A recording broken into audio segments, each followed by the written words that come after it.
ಅಶ್ವಿನಿ ಗೌಡ ಅವರಿಗೆ ಆರಂಭದ ಕೆಲವು ವಾರಗಳ ಕಾಲ ಹೊರಗಡೆ ಜನರಿಂದ ನೆಗೆಟಿವ್ ರೆಸ್ಪಾನ್ಸ್ ಸಿಕ್ಕಿರೋದು ಅವ್ರಿಗೆ ಏನಾದರೂ ಗೊತ್ತಾಗಿದೆಯಾ, ಸುಳಿವು ಸಿಕ್ಕಿದೆಯಾ ಅಶ್ವಿನಿ ಅವರಿಗೆ? ಈಗಂತೂ ತುಂಬ ಸೈಲೆಂಟ್ ಆಗಿಬಿಟ್ಟಿದ್ದಾರೆ ಅವರು. ಜನರಿಂದ ಸಿಕ್ಕೈತೋ ಇಲ್ಲೋ ಗೊತ್ತಿಲ್ಲ. ಸುದೀಪ್ ಸರ್ ಅಂದ್ರೆ ಸಿಕ್ತಾರೆ ಇಲ್ಲಿ ಕ್ಲಾರಿಟಿ. ಯಾಕಂದರೆ ಅಲ್ಲಿ ಹೊರಗೆ ನಡೆಯತ್ತೆ ಅಂದ್ರೆ ಅವ್ರಿಗೆ ಗೊತ್ತಾಕೈತೆ ಸರ್ಗಳಿಗೆ. ಅದನ್ನು ನಮಗೆ ಸರಿಪಡಿಸೋಕೆ ಪ್ರತಿ ವೀಕೆಂಡಿಗೆ ಬರೋದು ಅವ್ರು. ಮಾಡು ಇದನ್ನು ತಪ್ಪು ಮಾಡತ್ತಿ, ಅಶ್ವಿನಿ ಅವ್ರು ಅದನ್ನು ತಪ್ಪು ಮಾಡತ್ತೀರಿ ಅಂತ ಅದನ್ನು ಸರಿಪಡಿಸ್ಕೊಳ್ಳಿ, ಅದು ನಿಮಗೆ ಮುಂದೆ ನಿಮಗೆ ಒಳ್ಳೇದಾದ ತಿಳಿಸಿಂದ ಹೇಳೋರು ಸರ್ಗಳವ್ರ. ಅದರಿಂದ ಅಲ್ಲಿಂದ ಅವ್ರು ಫಸ್ಟ್ ಹೆಂಗಿದ್ರು ಅಲ್ಲಿಂದ ಅಶ್ವಿನಿ ಮ್ಯಾಮ್ ಸ್ವಲ್ಪ ಮೌನ ಆದರು.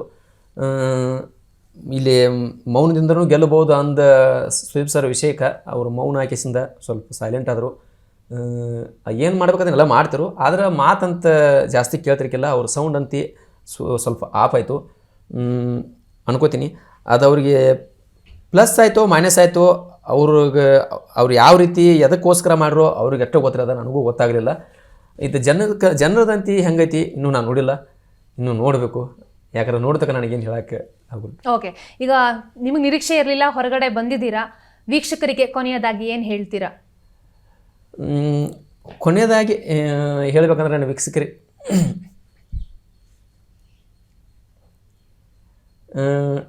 ನನ್ನ ವೀಕ್ಷಕರಿಗಾಯಿತು, ನನ್ನ ಫ್ಯಾನ್ಸ್ ಫಾಲೋಗಾಯ್ತು, ನನ್ನ ಅಭಿಮಾನಿಗಳಿಗಾಯ್ತು, ನನ್ನ ಪ್ರೀತಿಸೋ ಹೃದಯಗಳಿಗಾಯ್ತು, ನನ್ನೆಲ್ಲ ಕಲಾಭಿಮಾನಿಗಳಿಗಾಯ್ತು, ಇಷ್ಟು ದಿನ ಉಳಿಸ್ಕೊಂಡಿದ್ದ ಅದೊಂದು ಹೇಳಲಾರ್ದಷ್ಟು ಖುಷಿ ಐತಿ.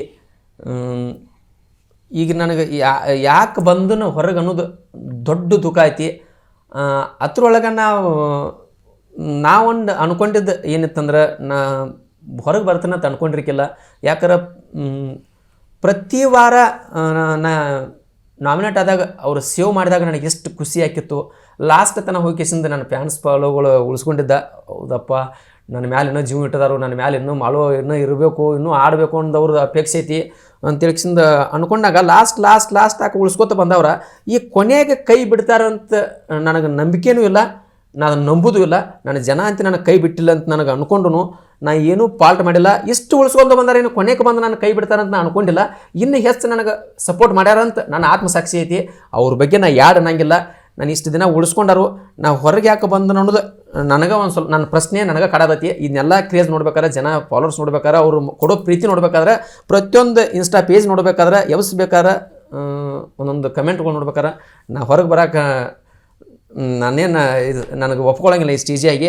ಅವ್ರಿಗೆ ಏನಿಲ್ಲ, ಇಷ್ಟು ದಿನ ನಾನು ಉಳಿಸ್ಕೊಂಡಿದ್ದಕ್ಕೆ, ನಾನು ಬೆಳೆಸಿದಕ್ಕೆ, ನಾನು ಹಾರೈಸಿದಕ್ಕೆ, ನನ್ನ ಹೆಸರು ತೊಗೊಂಡು ಕೂಗಿದ್ದಕ್ಕೆ, ಜೈಕಾರ ಹಾಕಿದ್ದಕ್ಕೆ ಎಲ್ಲರಿಗೂ, ಪ್ರತಿಯೊಬ್ಬರಿಗೂ, ಕಲಾಭಿಮಾನಿಗಳಿಗೆ, ಎಲ್ಲ ಅಣ್ಣ ತಮ್ಮಂದಿರಿಗೂ, ಅಕ್ಕ ತಂಗಿಂದ್ರಿಗೂ, ಎಲ್ಲ ನನ್ನ ಕಲಾಭಿಮಾನಿಗಳಿಗೂ, ನನ್ನ ಎಲ್ಲ ನನ್ನ ಉತ್ತರ ಕರ್ನಾಟಕಕ್ಕೂ ಎಲ್ಲೆಲ್ಲಿಂದ್ರೆ ನಾನು ಪ್ರೀತಿಸ್ತೀರಿ ಅಲ್ಲಿಂದ ಎಲ್ಲರಿಗೂ ನಿಮಗೆ ಹಣೆ ಹಚ್ಚಿ ನಮಸ್ಕರಿಸಿ, ನಿಮಗೆ ಇನ್ನೊಂದು ಜನ್ಮ ಅಂತಿದ್ರೆ ನಿಮ್ಮ ಮನೆ ಮಗನಾಗಿ ಹುಟ್ಟಿ ನಿಮ್ಮನ್ನೆಲ್ಲರನ್ನೂ ಮನರಂಜಿಸಲಿಕ್ಕೆ ಅವಕಾಶ ಮಾಡಿಕೊಡ್ಬೇಕಂತ ತಮ್ಮಲ್ಲಿ ವಿನಂತಿ ಮಾಡಿಕೊಳ್ತಕ್ಕ ಎಲ್ಲರಿಗೂ ನಮಸ್ಕಾರ.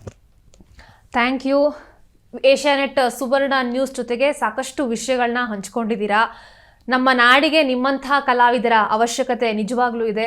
ಒಳ್ಳೊಳ್ಳೆಯ ಹಾಡುಗಳನ್ನ ಕೊಡಿ ಅಂತ ನಾನು ಕೇಳ್ಕೊಳ್ತೀನಿ. Thank you so much. ನಿಮ್ಮ ಮುಂದಿನ ಜೀವನಕ್ಕೆ ಒಳ್ಳೆಯದಾಗಲಿ. Thank you so much. ಕಾಯ್ತಾರೆ ಅಂತ ಹೇಳಕ್ಕೆ ಇಷ್ಟಪಡ್ತೀನಿ. ನಮಸ್ಕಾರ.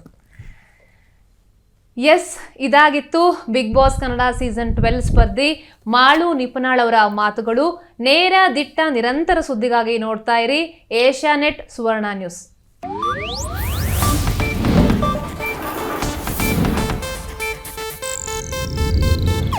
ಇದು ಏಷ್ಯಾನೆಟ್ ನ್ಯೂಸ್ ನೆಟ್ವರ್ಕ್ ಪ್ರಸ್ತುತಿ.